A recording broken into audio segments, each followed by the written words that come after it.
Hi friends, welcome to pharmacy by Anuj. ये हमारी ads disease की सीरीज़ चल रही है जिसका ये पार्ट 3 है और इसमें हम pathogenesis of AIDS disease discuss करेंगे। अगर आपने पार्ट 1 एंड पार्ट 2 नहीं देखा है तो उसे देख लीजिए, मैं उनके लिंक डिस्क्रिप्शन बॉक्स में ऐड कर दूंगा। चलिए तो वीडियो स्टार्ट करते हैं। तो सबसे पहले हम समझते हैं कि पैथोजेनेसिस मतलब होता क्या है। पैथोजेनेसिस मतलब होता है कि मैकेनिज्म ऑफ डिसीज, मीन्स कि कोई सी भी डिसीज कैसे होती है। अगर हम बात करें फीवर की, तो फीवर कैसे होती है। जो भी बैक्टीरिया रहता है अपनी बॉडी में एंटर करता है एंड टारगेटेड सेल में उसके रिसेप्टर से अटैच होता है। देन वो अ, जो होस्ट सेल की जो होस्ट बॉडी है उसकी सेल में एंट्री करता है एंड जो भी प्रोटीन रहते हैं उनको डीनेचुरेट करता है, जिसका साइड इफेक्ट आता है कि हमारे बॉडी में फीवर हो जाता है, टेम्परेचर हाई हो जाता है। तो ये हो गया पूरा मैकेनिज्म। तो वैसे ही हम आज पढ़ेंगे कि कि क्या मैकेनिज्म है एड डिसीज होने का। तो पैथोजेनेसिस ऑफ एड डिसीज हम आज डिस्कस करेंगे। चलिए तो हम फर्स्ट पॉइंट पढ़ लेते हैं। The pathogenesis of HIV infection is largely related to the depletion of CD4 T cell helper T cell resulting in profound immunosuppression। Means कि एड डिसीज होता है उसके अंदर CD4 T सेल है, जो मीन्स हेल्पर टी सेल है, उनका बहुत ही ज़्यादा काउंटिंग कम हो जाती है, जिससे अपनी इम्यूनिटी डिक्रीज हो जाती है, मतलब अपनी प्रतिरोधक क्षमता कम हो जाती है। तो इसके पूरे पॉइंट्स पढ़ने से पहले मैं इनको आपको ब्रीफली समझा देता हूँ डायग्राम से कि इसका मैकेनिज्म क्या है, कैसे अपने बॉडी को ये अफेक्ट करता है। तो सबसे पहले जो भी HIV वायरस होता है वो अपने बॉडी में एंटर करता है, देन जो भी टारगेटेड सेल रहता है उससे अटैच होता है उसके रिसेप्टर से। देन वो अटैच होने के बाद अपने होस्ट सेल के अंदर एंट्री करता है। देन वो अपना RNA जो उसका जेनेटिक मटेरियल होता है वो अपने होस्ट सेल के साइटोप्लाज्म में रिलीज कर देता है। देन जो वायरस का RNA होता है वो सिंगल स्टैंडर्ड DNA बनाता है। देन वो सिंगल स्टैंडर्ड DNA टेम्पलेट की तरह काम करता है, जो फिर वो डबल स्टैंडर्ड DNA में कन्वर्ट हो जाता है। देन जो होस्ट सेल का DNA होता है उसके अंदर जाके और वायरस का RNA ऐड हो जाता है। देन जो भी होस्ट सेल का DNA था वो कन्वर्ट हो गया है दूसरे फॉर्म में, मीन्स वायरस का भी DNA ऐड हो गया है। तो अब क्या होता है, जो वायरस जो नया DNA बना है वो RNA वायरस प्रोड्यूस करता है, मीन्स RNA प्रोड्यूस करता है, जो वायरस का RNA था वो प्रोड्यूस करता है। तो जिससे क्या होता है कि पूरे साइटोप्लाज्म में वायरस का RNA हो जाता है और फिर एट द एंड जो प्रोटीन रहते हैं साइटोप्लाज्म में, जो प्रोटीन होते हैं साइटोप्लाज्म में वो उसके आउटसाइड मेम्ब्रेन बना देते हैं, जिससे वो HIV वायरस बन जाते हैं। और फिर बहुत सारे वायरसेस बन जाते हैं सेल के अंदर, जिससे वो सेल ब्लास्ट हो जाता है और RNA वायरस जो HIV वायरस होते हैं वो ब्लड में सिक्रीट हो जाते हैं और वो जाके अलग अलग बॉडी के सेल को इन्फेक्ट करते हैं। तो आपको बेसिक आइडिया मिल गया होगा और चलिए अब पॉइंट वाइज समझते हैं कि कैसे क्या मैकेनिज्म है एड्स डिसीज का। तो फर्स्ट पॉइंट है कि selective tropism for CD4 molecule receptor, means कि जो HIV वायरस होता है वो हर एक सेल पे अटैच नहीं होता है, मीन्स कोई जैसे जाकर लीवर पे अटैच हो गया, लंग्स पे अटैच हो गया, ऐसा नहीं, वह कुछ ही सेल पे अटैच होता है। तो चलिए कौन सी वो सेल होती है जिनके पास CD4 मोलिक्यूल रिसेप्टर होता है। तो चलिए फर्स्ट पॉइंट पढ़ते हैं। GP120 envelope glycoprotein of HIV has selective tropism for cells containing CD4 molecule receptor on their surface. Means जो HIV वायरस के ऊपर रिसेप्टर होता है वो केवल CD4 मोलिक्यूल, मतलब जिस भी सेल CD4 मोलिक्यूल रिसेप्टर जिस भी अपने बॉडी के सेल में है, मीन्स जो भी इन्फेक्टेड पर्सन है उसके सेल में जिसके पास भी CD4 मोलिक्यूल रिसेप्टर होगा उसी के ऊपर आके HIV वायरस अटैच होगा। These cells most importantly are CD4 plus T cell, T helper cell. Other such cells include monocyte, macrophages, microglial cell, epithelial cell of the cervix, Langerhans cell of the skin and follicle dendrite cell। मतलब ये जितने भी मैंने अभी cell के नाम ली, ये सभी सेलों को HIV वायरस इन्फेक्ट करता है। इन सभी के ऊपर CD4 मोलिकुल रिसेप्टर पाए जाते हैं। Initially, HIV on entering the body via any route has tropism for macrophages। सबसे पहले मैं बता दूं, ट्रोपिस मतलब होता है रिस्पॉन्स, यहाँ पे मैंने लिख रखा है रिस्पॉन्स, तो response. while later it becomes either dual tropic or T tropic only and thus affects mainly CD4 plus T cell which are the main target of attack by HIV। मतलब जब HIV virus शुरू में body के अंदर अपने inter होता है जब तो मैक्रोफेजेस को अफेक्ट करता है, लेकिन बाद में CD4 T सेल या हेल्पर T सेल को अफेक्ट करता है। देन सेकंड पॉइंट है इंटरनलाइजेशन। इंटरनलाइजेशन मतलब क्या होता है, चलिए समझते हैं। GP120 of the virion combines with CD4 receptor, but for fusion of virion with the host cell membrane, a chemokine co-receptor is necessary।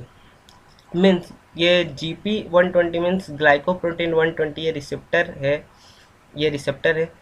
तो जो भी HIV वायरस है वो जिस भी मोलिक्यूल पर CD4 रिसेप्टर होगा उससे अटैच तो हो जाएगा, बट सेल के अंदर घुसने के लिए कीमोकाइन को रिसेप्टर भी होना चाहिए। मतलब जिस सेल के पास भी CD4 receptor plus CCR present होगा उसके अंदर HIV वायरस एंटर कर सकता है, उस सेल के अंदर एंटर कर सकता है।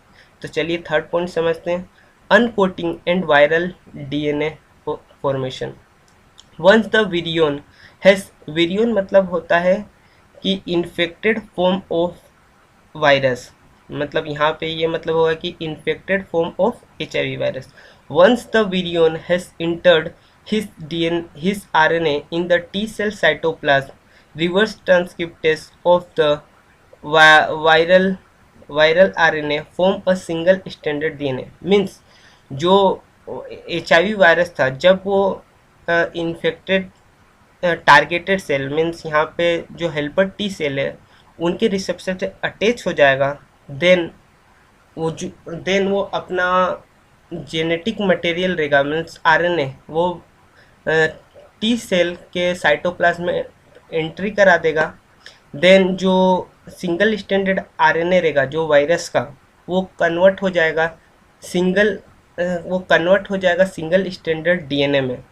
मीन्स कि जो HIV वायरस था हेल्पर T सेल्स के रिसेप्टर से अटैच हुआ, देन उसने अपना RNA HIV वायरस ने अपना RNA T सेल के साइटोप्लाज्म में एंट्री करा दिया, देन जो वायरस का RNA था वो सिंगल स्टैंडर्ड DNA में कन्वर्ट हो जाएगा।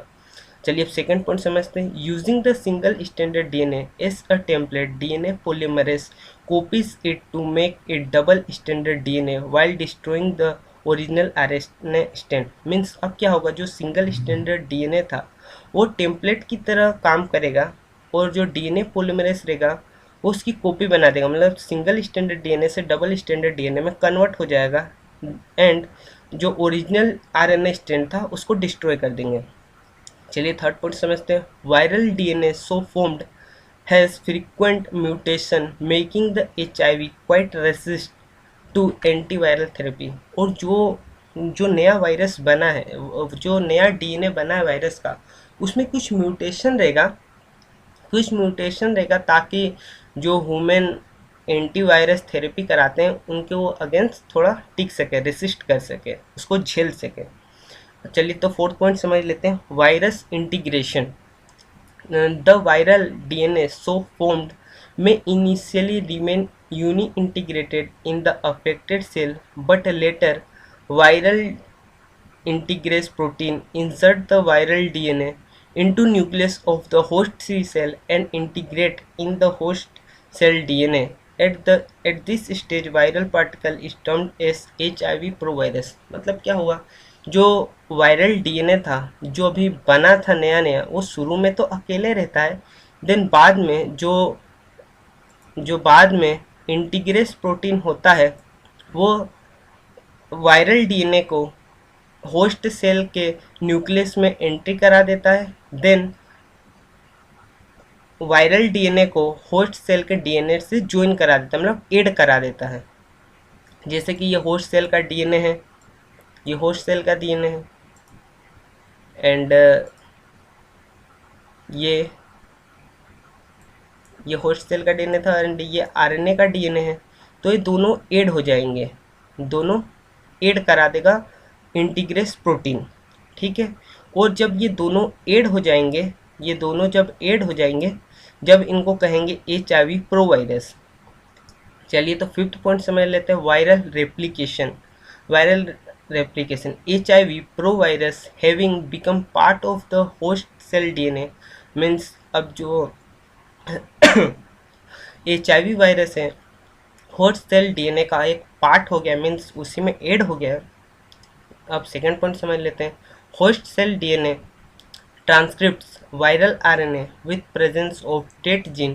Multiplication of viral particle is further facilitated by release of cytokine from T helper cell. Means अब क्या होता है कि जो नया DNA बना है होस्ट सेल के अंदर, वो वायरल मतलब वायरस का RNA प्रोड्यूस करेगा और इनका मल्टीप्लिकेशन और भी फास्ट हो जाता है हेल्पर टी सेल के साइटोकाइनेस के सिक्रीशन से। अब थर्ड पॉइंट समझ लेते हैं, RNA viral protein thus fill the cytoplasm of host T cell from where they acquire protein coating. Release cytokines are also responsible for spread of infection to other body site, in particular to CNS by TNF alpha. Means यहाँ पे ये third point का ये मतलब है कि जो virus का आरएनए कंटिन्यूसली जो प्रोड्यूस हो रहा है उससे पूरा साइटोप्लाज्म फिल हो जाएगा और वहाँ पे जो प्रोटीन प्रेजेंट है साइटोप्लाज्म मतलब होस्ट सेल के साइटोप्लाज्म में जो प्रोटीन प्रेजेंट है वो एक कोटिंग बना देंगे जिससे वो वापस से आरएनए वायरस बन जाएगा, नया आरएनए वायरस की सेल बन जाएगी। चलिए तो सिक्स पॉइंट पढ़ लेते हैं, latent period and immune attack. तो लेटेंट पीरियड क्या होता है, सबसे पहले ये जान लेते हैं। लेटेंट पीरियड उस पीरियड को कहते हैं जब से वायरस आपकी बॉडी में इंटर हुआ है एंड जब तक वो अपने सिम्टम्स शो कर रहा है। मीन्स अगर बात करें बुखार से, तो बुखार का बैक्टीरिया जब आपके शरीर में घुसा है और जब तक फीवर प्रोड्यूस कर रहा है उसके बीच का जो भी समय है उसको हम लेटेंट पीरियड कहते हैं, ठीक है। मतलब ये एंट्री टाइम है और ये सिम्टम टाइम है। मीन्स ये बात करें कि 2 बजे एंट्री हुआ और सुबह के 2 बजे एंट्री हुआ और शाम के 6 बजे इसने बुखार लाया, तो जो बीच का पीरियड है इसको कहेंगे लेटेंट पीरियड। चलिए तो अब आगे समझते हैं। First point, in an inactive infected T cell the infection में remain in latent phase for a long time accounting for long incubation period. Means ये कहा गया है कि जो HIV वायरस है इन्फेक्टेड सेल के अंदर रहेगा और अपना मल्टीप्लिकेशन कर रहा है लेकिन अभी दूसरी सेल को इन्फेक्ट नहीं कर रहा, तो ये हो गया कि अभी सिम्टम शो नहीं कर रहा है, तो मतलब अभी इंक्यूबेशन पीरियड या लेटेंट फेज में है। Immune system doesn't act against the virus bye participation of immune system does act against the virus by participation of CD4 and CD8 plus T cell macrophages and by the formation of antibodies to mount attack against the virus। Means जो अपना immune system है वो act करता है CD4 और and CD8 plus T cell से। मतलब CD4 plus हो गया मतलब helper T cell and CD8 plus T cell हो गया मतलब killer T cell and macrophages. ये सब एंटीबॉडीज बना के जो वायरस के अगेंस्ट ये वर्क करते हैं।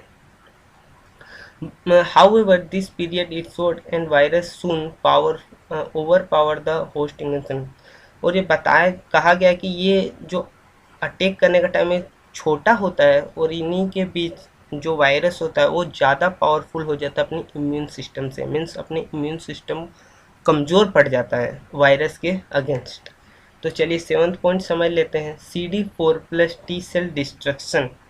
Viral particle replicate in the CD4 plus T cell, start forming buds from the cell wall of the host cell. They damage part of the cell membrane of the host cell and cause death of the host CD plus T cell by apoptosis। मतलब कि जो viral particle था, जो भी viral particle means viral का RNA था, वो अब इतना ज़्यादा साइटोप्लाज्म हो गया है कि बाहर से वो गुब्बार मतलब थोड़ा सा बाहर निकला हुआ, जैसे कि ये सेल है नॉर्मल, तो नॉर्मल सेल का स्ट्रक्चर कुछ ऐसे कर दिया है, इसको बोला बर्ड लाइक स्ट्रक्चर। इतने ज़्यादा हो गए कि सेल मेम्ब्रेन मतलब बाहर जा रही है, तो बहुत ही ज़्यादा डैमेज कर रहा है।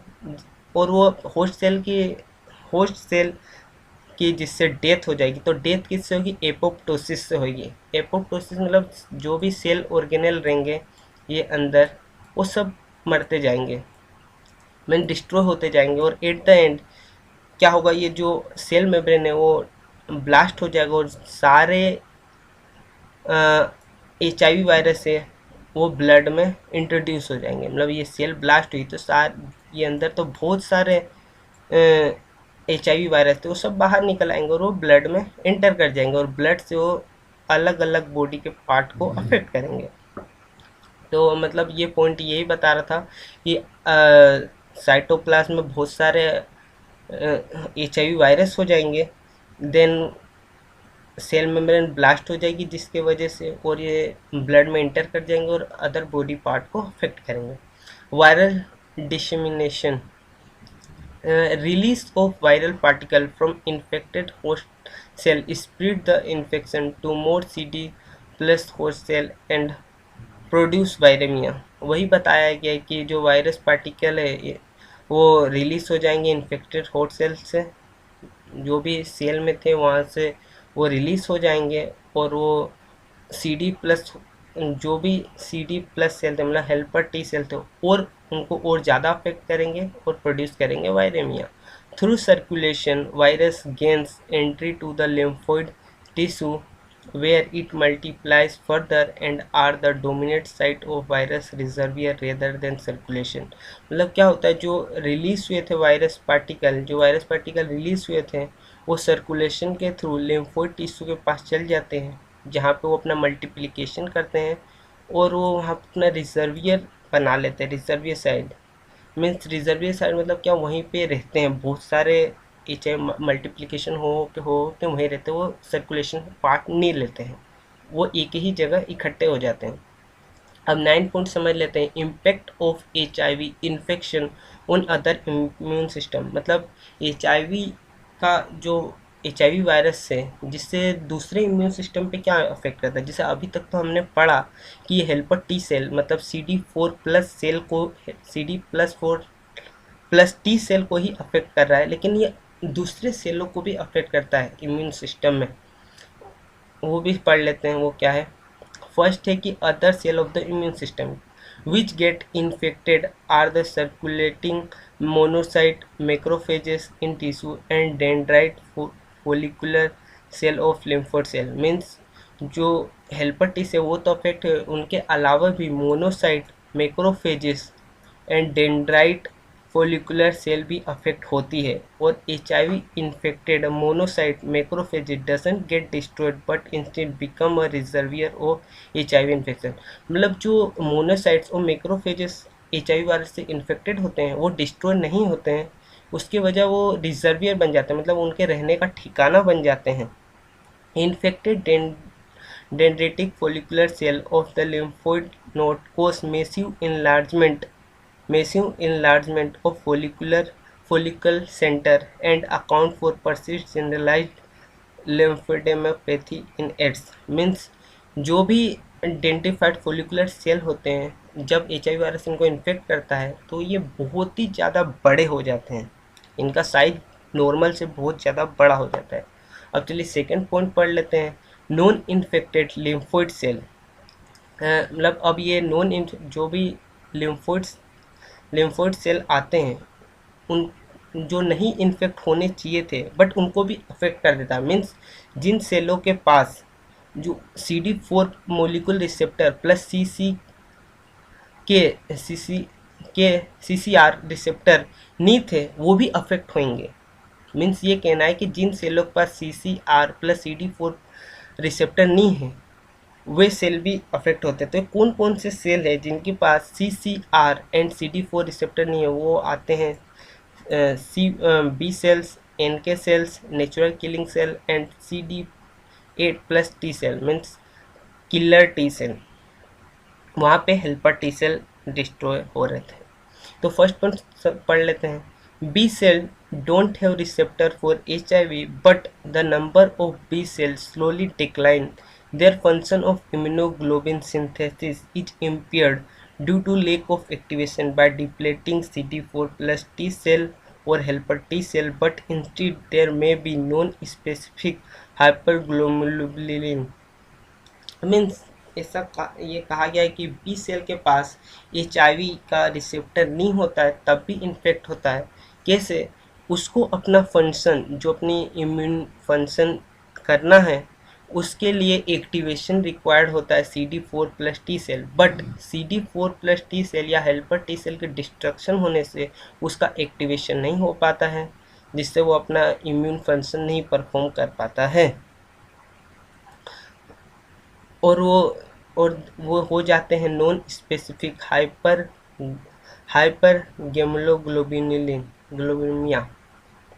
अब सेकंड पॉइंट पढ़ लेते हैं, NK cell are also reduced due to lack of cytokines from CD4 plus T cell. Means जो NK सेल है उनको रिक्वायर्ड होता है साइटोकाइनेस का, जो प्रोड्यूस किया जाता है हेल्पर टी सेल से। इसकी वजह से NK सेल भी अपना इम्यून फंक्शन परफॉर्म नहीं कर पाते हैं, क्योंकि CD4 प्लस टी सेल के कम हो जाने से साइटोकाइनेस का सिक्रेशन भी कम हो जाता है। थर्ड पॉइंट समझ लेते हैं, CD8 plus T cell so lymphocytosis. ये शो करते हैं लिम्फोसाइटोसिस। तो लिम्फोसाइटोसिस क्या होता है? Lymphocytosis is higher than normal amount of lymphocyte. Means जो CD8 प्लस सेल्स हैं, ये अपना मल्टीप्लिकेशन करते हैं और अपनी काउंट को बढ़ा लेते हैं। मीन्स जब शुरू में मान के चलो CD8 प्लस सेल 8 थे, तो ये लिम्फोसाइटोसिस करके 16 में कन्वर्ट हो जाते हैं। But the cell having intact function of ADCC antibody dependent cellular cytokinesis, इसका मतलब हुआ killing of infected cell are reduce. मतलब इनकी इतनी काउंटिंग बढ़ने के बाद भी जो इन्फेक्टेड सेल है वो उतनी इफिशिएंसी से किल नहीं कर पाते हैं। क्यों नहीं कर पाते हैं? Possibly due to CD4 plus T cell less quantitatively loss. Means CD4 plus T cell helper T cell के कम हो जाने की वजह से, एंड क्वांटिटिवली डिफंक्शन, और वो अपने फंक्शन भी अच्छे से परफॉर्म नहीं कर पाते हैं। और ये होता क्यों है? क्योंकि reversal of CD plus T cell and CD8 plus T cell ratio. Means इनका एक रेशो होता है, माना जाता है कि CD4 प्लस टी सेल का काउंट ज़्यादा होना चाहिए CD8 plus T cell, but ये HIV वायरस में CD8 प्लस टी सेल का काउंट ज़्यादा हो जाता है CD4 प्लस सेल के मुकाबले। इसके वजह से ये डिसफंक्शन शो करता है। आज का गोल्डन क्वेश्चन है, HIV क्या है? लेंटी वायरस है, कैप्रीपॉक्स वायरस है, गेली वायरस है या पेपिलोमा वायरस है? इस क्वेश्चन का आंसर कमेंट बॉक्स में अवश्य रिप्लाई कीजिएगा। और अगर आपको हमारे वीडियो से रिलेटेड कुछ भी डाउट हो तो आप हमें कमेंट बॉक्स में आप हमसे क्वेश्चन पूछ सकते हैं। हमसे जितना जल्दी हो पाएगा हम उसका रिप्लाई अवश्य करेंगे। और अगर हमारा वीडियो आपको पसंद आया तो लाइक करिए, शेयर करिए, कमेंट करिए एंड सब्सक्राइब करिए।